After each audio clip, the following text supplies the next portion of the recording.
Halo semua, saya Yosua. Kali ini saya akan mau membahas dan memberi sedikit informasi mengenai kekerasan seksual. Sesuai topik, stop kekerasan seksual. Apa sih kekerasan seksual? Kekerasan seksual adalah perilaku pendekatan yang terkait dengan seks yang tidak diinginkan, termasuk permintaan untuk melakukan seks dan perilaku lainnya yang secara verbal maupun fisik merujuk pada seks. Pelecehan seksual dapat terjadi di mana saja, baik tempat umum seperti bis, pasar, sekolah, kantor, maupun tempat pribadi seperti rumah.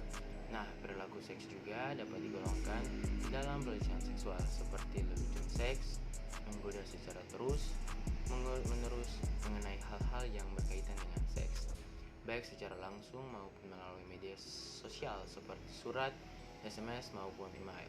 Penyiksaan secara verbal akan hal-hal yang terkait dengan seks. Memegang atau menyentuh dengan tujuan seksual secara berulang, berdiri dengan dekat sekali, atau hingga bersentuhan badan dan badan antar orang. Nah, kekerasan seksual juga di sini ada 5 jenis. Yang pertama adalah pelecehan gender atau komentar, cabul, atau humor tentang seks dari gender tertentu ke gender lainnya. Dan yang kedua adalah perilaku menggoda, kalimat atau ajakan berkonten seksual termasuk ajakan kencan yang terus-menerus dilakukan meskipun sudah ditolak berkali-kali sehingga cenderung memaksa. Yang ketiga adalah penyuapan seksual, adanya iming-iming imbalan agar calon korban tertarik atau mau melakukan ajakan pelaku. Dan yang keempat ialah pemaksaan seksual.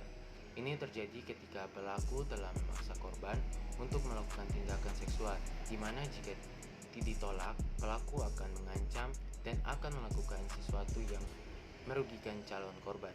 Dan yang terakhir atau kelima adalah pelanggaran seksual, yaitu menyentuh, meraba, memegang bagian tubuh seseorang secara paksa tanpa adanya konsen atau persetujuan. Pelanggaran seksual disebut juga dengan penyerangan seksual. Nah, jadi dari semua permasalahan dapat saya simpulkan bahwa kekerasan seksual bisa terjadi dalam bentuk apapun dan bisa terjadi juga kapanpun, di mana saja. Tidak memandang tempat, umur, maupun jenis, dan tidak memandang siapapun pelakunya. Jadi kembali lagi kepada diri kita sendiri, mau menerima dengan lapang dada atau mau melawan.